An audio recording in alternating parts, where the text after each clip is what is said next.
Unlock the secret language of tarot with this beginner-friendly guide to reading these cards. If you're looking for something easy to follow so you can just learn the basics of tarot, then stick around so you can get started with reading these cards today.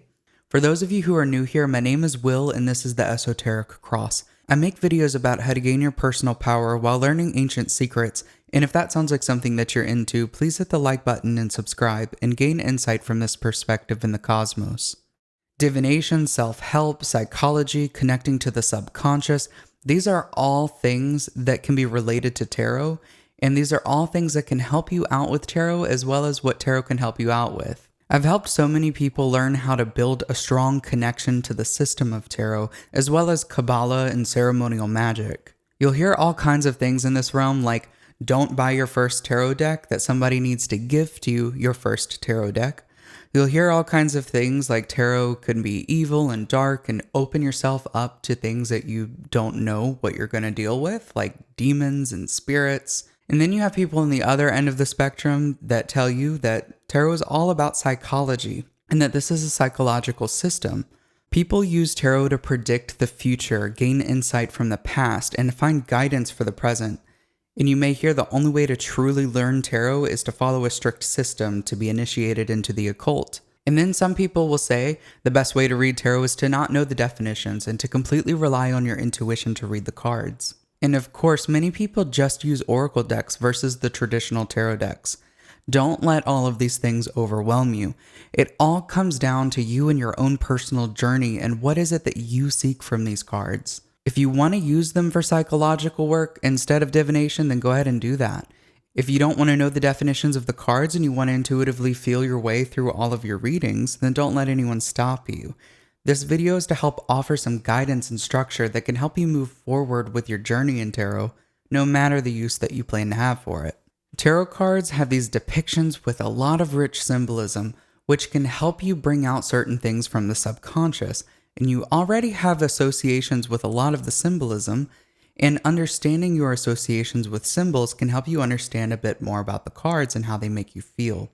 It's really important to understand the way that these cards make you feel because this is acting on your intuition. The history of tarot is something that's been debated about a lot.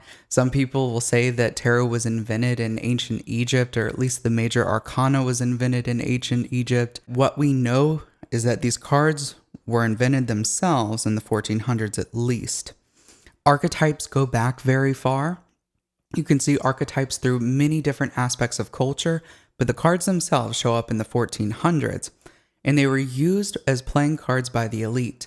Now, that should be alarming some bells with they were used by elite because the elite class has always had an interest within the occult. There's definitely a very strong connection between these cards and Kabbalah, and you can see that with the structure of this deck. And if you don't know what Kabbalah is, you've come to the right place. Kabbalah is this ancient form of Jewish mysticism, which involves this diagram called the Tree of Life. It's basically like a map of God, a map of human consciousness, a map of divinity. It shows the relationship between humans and what we would call God. I know that can be a lot of information to talk about the relationship between tarot and Kabbalah, but it's definitely worth mentioning even if you're just starting out reading tarot. We're not going to get too deep into the topic of tarot and Kabbalah since this is supposed to be a beginner-friendly video, but it's just worth noting that that connection is there. If you want more information on tarot and Kabbalah, make sure to check out some of my other videos on this topic, as well as my courses on studying Kabbalah and tarot. These cards might have been used for a playing game, but soon they became a way of divination. Something that really changed the face of tarot would be the birth of the Rider-Waite-Smith deck, and these cards were designed by Arthur Waite and Pamela Colman Smith, who were both a part of the Hermetic Order of the Golden Dawn, which was a secret society that practiced ceremonial magic. And it's very important to know that tarot has a strong connection to ceremonial magic as well as Kabbalah, and you can see that connection all throughout these cards.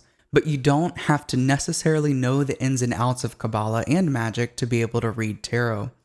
It can definitely help though with your understanding of this topic. I highly recommend starting with the Rider-Waite-Smith deck just because the interpretations and the symbolism can cross over to so many other tarot decks. So like I was saying before, tarot can be used for a variety of things, and you can definitely use tarot to get insight into the past, present, and future effectively, using it as a form of divination. But you can also use tarot to gain deeper insights into the self and deeper insights into what it means to connect with divinity, especially because of that connection between tarot and Kabbalah, and also within the path within ceremonial magic. Tarot can also be used to perform ceremonial magic, and you can see specific aspects of the path within the major arcana and the minor arcana of tarot. A great deck to get a deeper insight into that path of initiation would be looking at the Golden Dawn Magical Tarot deck. For a beginner who is just starting out with tarot, let's just talk about the structure of a basic tarot deck. We have two main groups of cards. We have the major arcana and the minor arcana. In the minor arcana, we have cards labeled ace through 10 of each suit, and we have 4 suits. We also have court cards within each suit, and these are pages, knights, queens, and kings. The major arcana describes the big aspects of the path of initiation. It's a journey. The minor arcana shows us the minor aspects of this path throughout initiation. So this is more like the day-to-day life. The major arcana has 22 cards labeled 0 through 21. They contain these archetypal energies, so I want you to look at each card within the major arcana as if they are aspects of the self. They also represent parts of the process of creation, as well as places along the path to some sort of integration. I want you to intuitively look at the cards from 0 to 21, and it might be helpful to do this when you first wake up in the morning, as well as just before falling asleep. At that moment, you're in a hypnopompic state, a drowsy consciousness in between awake and asleep. Just imagine yourself going from a place of not knowing anything, almost like a baby who is ignorant to all of these aspects of life. Follow your way from that state of innocence through awakening after awakening, and finally into a place of power and integration. Many of these cards may have several meanings, so you can take several different looks at this card. So let's take a look at the Lover's card for an example. And the first thing that might come to mind is the essence of a relationship, a romance.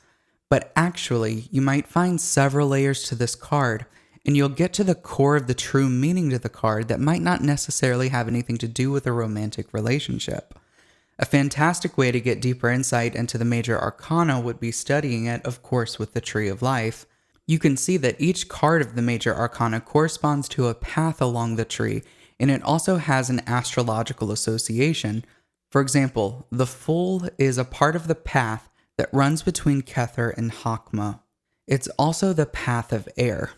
So the Fool is representing air energy. The Magician is the path that runs between Kether and Binah, and the astrological correspondence for that path is Mercury. So the Magician is representing the energy of Mercury. Understanding these correspondences and their relationships here definitely helps out so much.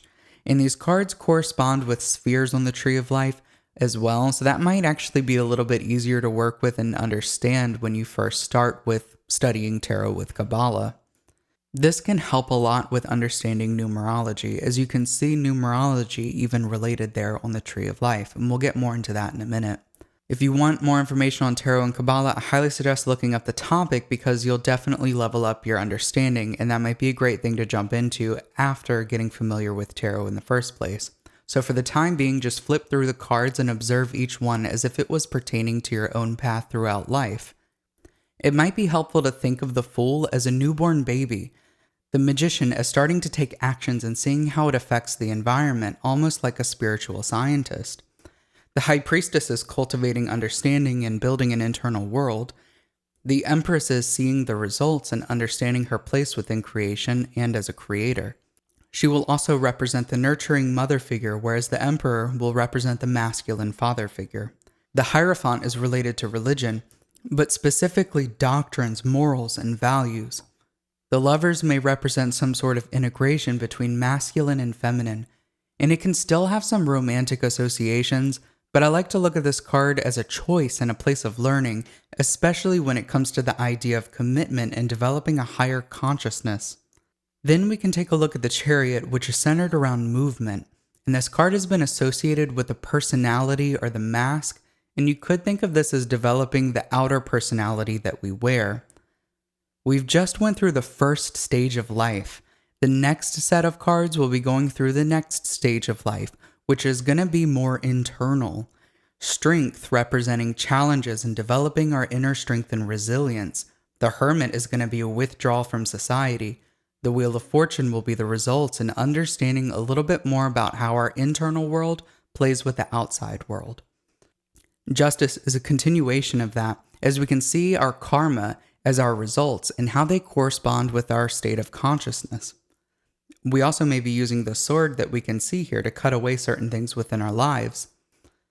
Finding balance as we move into the Hanged Man, which is centering around the idea of sacrifice. And in this state, a different perception comes in and we have this illumination. This is some sort of awakening that happens within us, and it can start a process of deep personal transformation, which is represented by the Death card. As we strip away these layers of the self, we get to the core of who we really are, and we end up with temperance, this new place of balance and freedom, alchemy. We wake up to our transformative power. This just described an internal journey that could happen through adulthood. The last phase here is going to be about integration. We begin with the Devil card, which is numbered 15, which can represent facing temptation, and we have to face these material pleasures that we've attached ourselves to.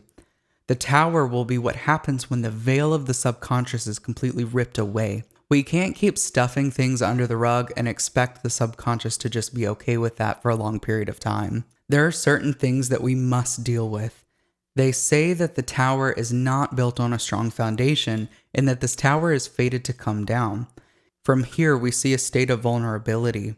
There's this new sense of hope and inspiration as we have been stripping away everything that doesn't serve us. We have another moment of facing the fears and the things that are coming to the light of our consciousness from the subconscious. With the moon, we have another moment of facing the fears and the things that are coming to the light of our consciousness from the subconscious.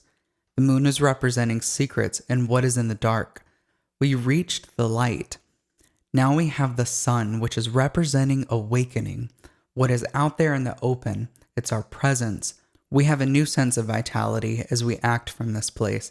And we can see the Judgment card as an awakening on a larger scale. It could represent you bringing other people into a higher state of consciousness, and it can also represent you ascending even more into a higher state of consciousness. But next we can see the World.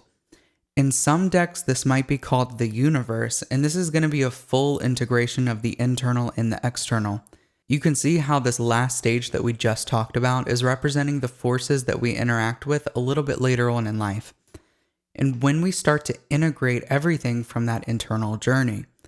Now, this is one way of looking at the major arcana, and this doesn't mean that you can't be at the beginning of this journey later in life or at the end of that journey earlier in life.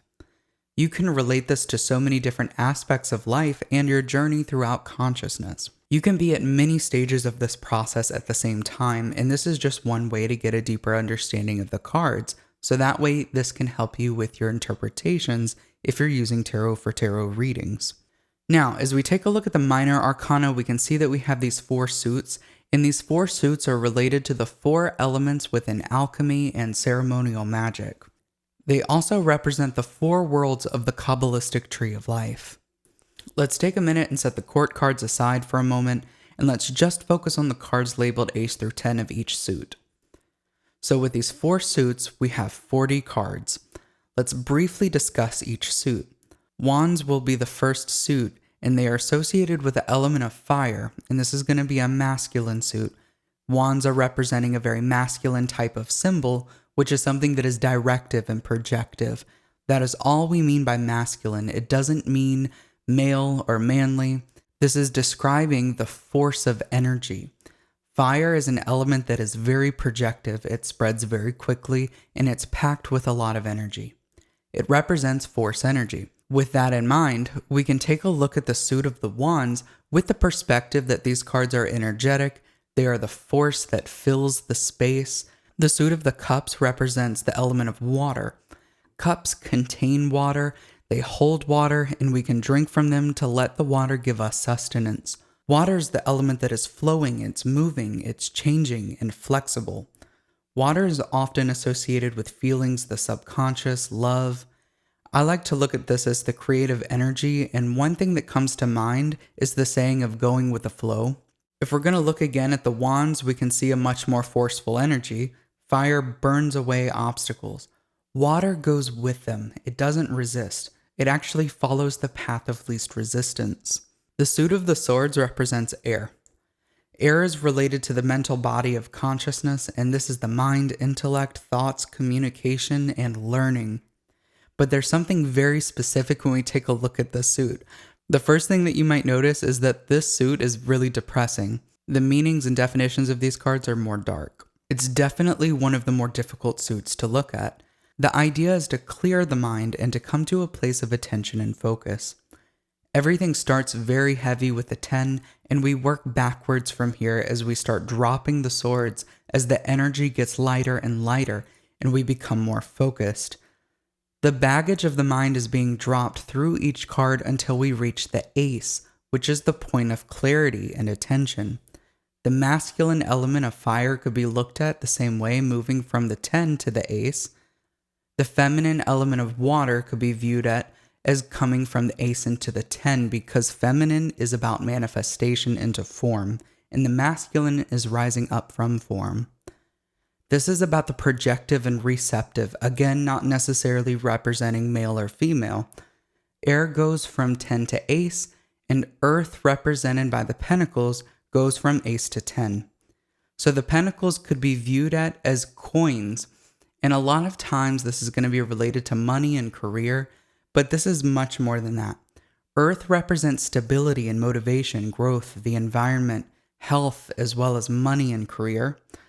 We could view this process within this suit as building something material that is stable and fruitful. Now, the court cards have always been the more difficult ones personally for me, and many people say that they represent an actual person within your life, like the pages represent somebody who is younger, a knight represents a man who is probably under the age of 25, the queens represent a more mature woman, and the kings represent a more mature man. I like to get into the deeper esoteric underpinnings of these ideas, so here's an easier way that I think that we can look at this. View these cards as archetypal aspects of energy. Pages are internal and youthful, and knights are external and action-oriented based from that usefulness. Queens are mature and internal, and kings are mature and external. Now that I've explained all of this, tarot can actually be pretty easy. Tarot relies on a pattern and a structure, and understanding this pattern and structure gives you the freedom and flexibility to be able to interpret these cards with your intuition in an accurate way. All you need to know is what each of the 4 elements represent, the relationship between internal and external, and the stages of growth throughout a spiritual journey. Now, here is something that can kind of make or break this. It relies on the tarot reader. What makes a really good tarot reader is somebody with experience. And sure, a part of that is experience with reading the actual cards, but the other part is life being lived. This doesn't necessarily have to do with age, though. You could be a young tarot reader and be very good at what you do, and you could be an older tarot reader and still not be able to make sense of the cards. This is where the principle of wisdom comes in. What experiences have you had in life that are related to what these cards represent? And did you overcome these challenges? Did you learn from your mistakes in life? Ultimately, overcoming challenges and dealing with difficult things in life gives us important data and knowledge, and we internalize that as understanding until it projects itself out into the world as wisdom. I would highly recommend meditating on these cards and asking yourself, what personal situations can you attach to the meanings of these cards? The only thing that we've not really talked about yet is the topic of numerology within these cards. Now, this is going to help you understand the major arcana cards as well as the minor arcana cards. This part is actually super easy and straightforward. One thing that could possibly help is thinking about a geometric shape that would be associated with that number. Like, for example, a 3 would be a triangle, 4 being a square, 5 being a pentagram, 6 being a hexagram. Starting with 1, the only thing that we have is a single point, a center. 1 is going to be about the one, the whole. Like I was saying with the Ace of Swords, representing clear focus, the attainment of that attention and the point of singularity when it comes to the mental layer of consciousness. The ace is not necessarily defined. It's the process here which eventually will define the nature of it. This is potential. And when we get into the idea of 2, now we have 2 points, so we have a line. We have a point A and we have a point B. Now we have objectivity in this place. It could be that we have opposites, we have polarity, We have 2 points of view, but it's still united by the one. What we can see with the twos are the relationship between internal and external. 3 would represent that triangle, and 3 is about manifestation and the results. It's working hard and building up towards this apex. 4 is stability, and think about the 4 corners to a building. Think about the 4 elements being in balance and in harmony. Think about the stable masculine father figure of the emperor. Think about success and leadership. 5 being the pentagram would be a symbol for the body. We have 5 senses, and this is all about form. All of the 5s are difficult cards, and this is because they usually represent the challenges within form, and it can represent a lot of force and energy existing within form that needs to be dealt with in some way. Think of the 5 of Wands, and it's used to break up aspects within form so that they can be digested and rebuilt in a more constructive way. 6 is harmony. Think about the hexagram and how it's the coming together of water and fire. The alchemical symbol for water is an upside down triangle, usually associated with the color blue. The alchemical symbol for fire is a right side up triangle, usually associated with the color red. You put them together and you get a symbol of a hexagram. It's the union of opposites, it's perfect harmony. And a lot of these cards labeled 6 show the energy of giving and receiving. 7 is representing more creative and imaginative energies. It holds the essence of movement, reflection, growth, and action. 8 is also movement, and as we can see with the number 8, it shows like a figure 8, which is a symbol for eternity and infinity. Think about the infinite nature of the universe. We can also take this back to that number 4 where we saw a strong foundation, but with 8, we can take that strong foundation and double it, doubling the effects of growth. It's also been associated with linking the body or form to the spiritual. 9 usually represents being so close to the result. It's the unfolding manifestation. And 9 is usually associated with solitude, and you can see this on each 9 of all of the suits that it shows one figure alone. You can see it on the Hermit card. 10 is the result and the manifestation, but within numerology, the 10 will be reduced back down to a 1, starting the process over. And you can see this point of singularity and a new beginning right there within the manifestation itself. Notice the center on the Wheel of Fortune. Notice how the Wheel of Fortune represents results and manifestations, but the one thing that never changes is the center point of that wheel. And that is whether this manifestation is perceived as successful and beautiful, like the 10 of Cups or the 10 of Pentacles, or something that is heavy, like the 10 of Wands, or dark, like the 10 of Swords. Either way, clarity is rising on that horizon, and it is giving us a chance at a new beginning, and this is ultimately a new potential. That numerology piece is very simple, and it can help understand these cards. If understanding the numerology part is a little difficult, I recommend taking all of the cards out with that number. So let's say, for example, that we find the number 4 being a little difficult. Lay out the 4 of Wands, the 4 of Cups, the 4 of Pentacles, the 4 of Swords, and the Emperor. Ask yourself, what is the one thing that all of these cards have in common? This might take a little while to build these connections, but this is extremely powerful. I also have to say that Kabbalah is a powerful way to understand more about numerology, because on the tree we can see the 10 spheres. Each one has a specific name, function, astrological association, and manifesting power. Each one plays a role within the creative process, and you can relate them to all of the principles of each number that we just discussed. So for example, all of the 6s will be related to Tiferet on the Tree of Life. Now Tiferet means beauty, and the archangel association to it is Raphael. Tiferet is related to the sun, conscious power, authenticity, Christ consciousness, any I am the light or I am the truth within religions.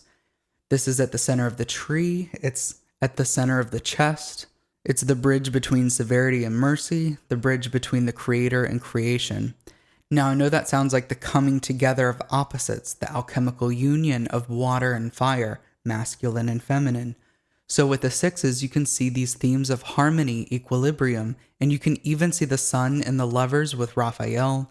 6 of Wands shows someone being celebrated for their authenticity. Six of Cups has a sharing of love and creation and abundance. Six of Swords also shows a masculine, feminine, and a child moving to calmer waters. And the Six of Pentacles shows a balancing force within manifestations. I just want you to know that each card is so rich with symbolism, and you may not catch all of the symbolism right away, so you should take your time with this. And here's something that might help. It will be meditating on the cards and just watching the outline. Fix your gaze on the outline of the card without giving specific attention to any one object in the image. Stay like this for a minute or so, and then let the mind start to fixate on something that's within the image. Let the mind get curious, ask questions, ask follow-up questions, search for the answer in books, online, deeply within the self. Another meditation is a scanning method, so you can look through each card of the major arcana and scan it going from right to left, from the top of the card going down. Pretend that your eyes are like a laser catching all of the data from the image, and that your mind is like the scanning machine in the computer. Do this every single day.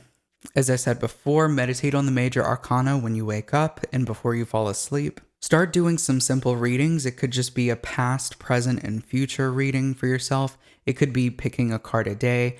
I definitely recommend doing at least a card a day, writing down the card and the general meaning of that card, and then asking yourself at the end of the day, or maybe the next day, what did this card have to do with my day? What kinds of themes did this card have related to me and my day?